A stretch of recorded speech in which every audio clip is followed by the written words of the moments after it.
नमस्कार दोस्तों, दूसरे वनडे में कप्तान रोहित का आया तूफान। पहले तो इंग्लैंड की टीम ने खड़ा किया 305 रनों का विशाल स्कोर और फिर उसके बाद भारतीय खतरनाक बल्लेबाज रोहित गिल के आगे हो गई इंग्लैंड की पूरी टीम ढेर और अय्यर अक्षर का ताबड़तोड़ तूफान आया, जिसके चलते भारत ने दूसरे वनडे मुकाबले में इंग्लैंड की टीम को बहुत बुरी तरह से हराया।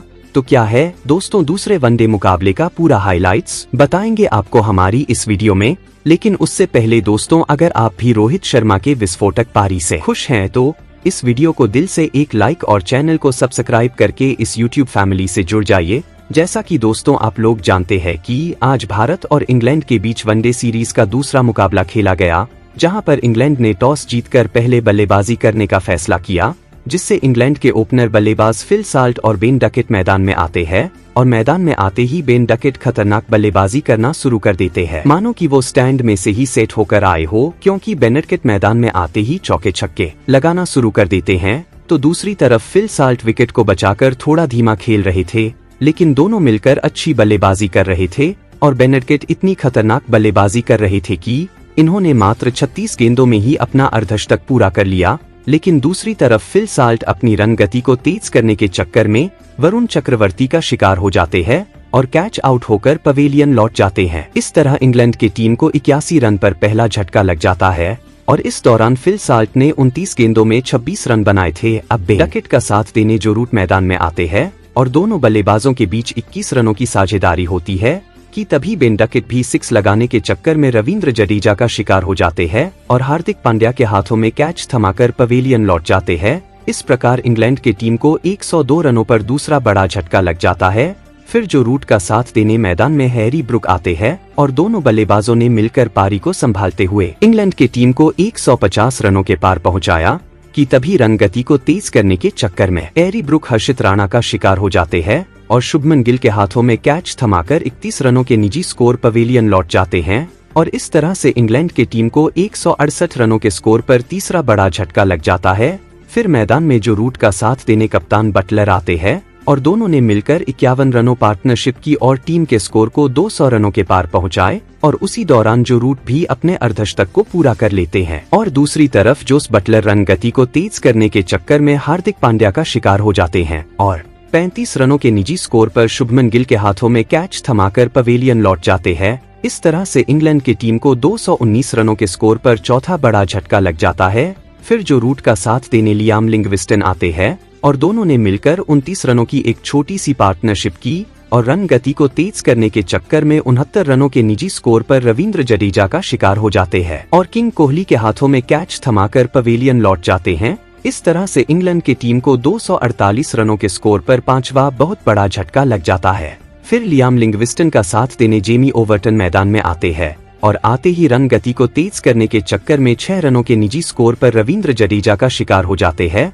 और पवेलियन लौट जाते हैं। इस तरह से इंग्लैंड की टीम को 258 रनों के स्कोर पर छठा बड़ा झटका लग जाता है।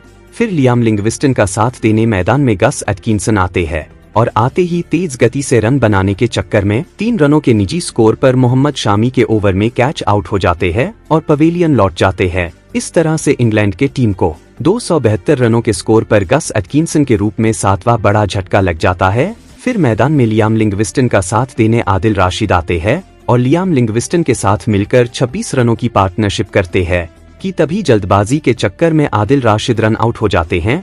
इस प्रकार से 297 रनों के स्कोर पर इंग्लैंड को 8वां बड़ा झटका लग जाता है। अब मैदान में मार्क वुड आते हैं कि दूसरी तरफ रन लेने के चक्कर में 41 रनों के निजी स्कोर पर लियाम लिंगविस्टन रन आउट होकर पवेलियन लौट जाते हैं। इस तरह से 304 रनों के स्कोर पर इंग्लैंड को 9वां झटका लग जाता है। फिर मैदान में साकिब महमूद आते हैं और मार्क वुड रन लेने के चक्कर में रन आउट होकर पवेलियन लौट जाते हैं। इस तरह से इंग्लैंड की पूरी टीम 304 रनों के स्कोर पर ढेर हो जाती है। बता दें कि इंग्लैंड की तरफ से सबसे ज्यादा जो रूट ने 69 रनों की पारी खेली, तो वही बेन डकेट ने 65 रनों की पारी खेली और इंडिया की तरफ से गेंदबाजी करते हुए सबसे ज्यादा रविंद्र जडेजा ने 3 विकेट चटकाए।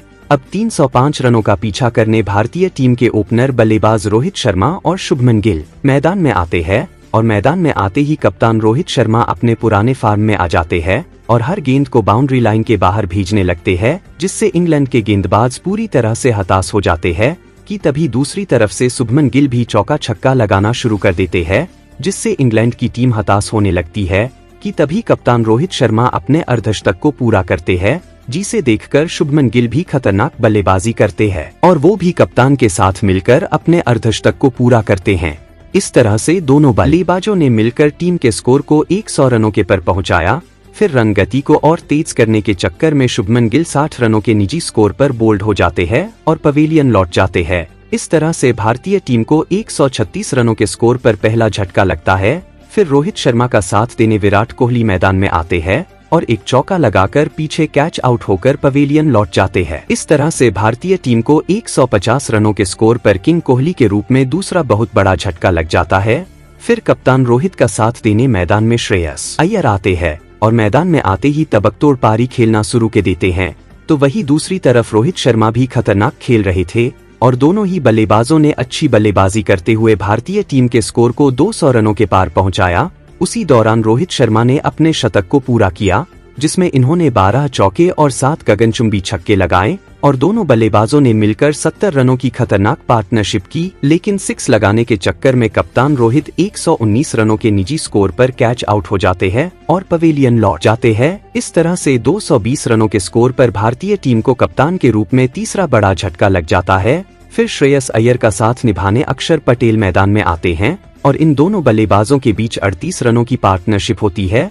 अक्षर पटेल मैदान में आते ही पिछले मैच की तरह खतरनाक अंदाज में बल्लेबाजी करते हैं। तो वहीं दूसरी तरफ श्रेयस अय्यर भी अपने अर्धशतक के करीब पहुंच जाते हैं कि तभी मिसअंडरस्टैंडिंग के चक्कर में श्रेयस अय्यर 44 रनों के निजी स्कोर पर रन आउट हो जाते हैं और पवेलियन लौट जाते हैं। इस तरह से भारतीय टीम को 258 रनों के स्कोर पर चौथा बड़ा झटका लग जाता है। फिर अक्षर पटेल का साथ देने केएल राहुल मैदान में आते हैं और ये कुछ खास नहीं कर पाते हैं और 10 रनों के निजी स्कोर पर कैच आउट होकर पवेलियन लौट जाते हैं। इस तरह से 258 रनों के स्कोर पर भारतीय टीम को 5वां बड़ा झटका लग जाता है। फिर मैदान में हार्दिक पांड्या आते हैं और ये भी 2 चौका लगाकर 10 रनों के निजी स्कोर पर कैच आउट होकर पवेलियन लौट जाते हैं। इस तरह से भारतीय टीम को 286 रनों के स्कोर पर 6वां झटका लग जाता है। फिर मैदान में जडेजा आते हैं और अंत में अक्षर पटेल के साथ मिलकर अच्छी बल्लेबाजी करके इस मुकाबले में भारत को आसानी से जीत दिला देते हैं। तो दोस्तों, कप्तान रोहित शर्मा के विस्फोटक शतक पर आपकी क्या राय है? नीचे कमेंट बॉक्स में कमेंट करके जरूर बताइएगा और ऐसे ही क्रिकेट से जुड़ी सभी जानकारी के लिए इस चैनल को सब्सक्राइब करके हमारे YouTube फैमिली से जुड़ जाइए। धन्यवाद।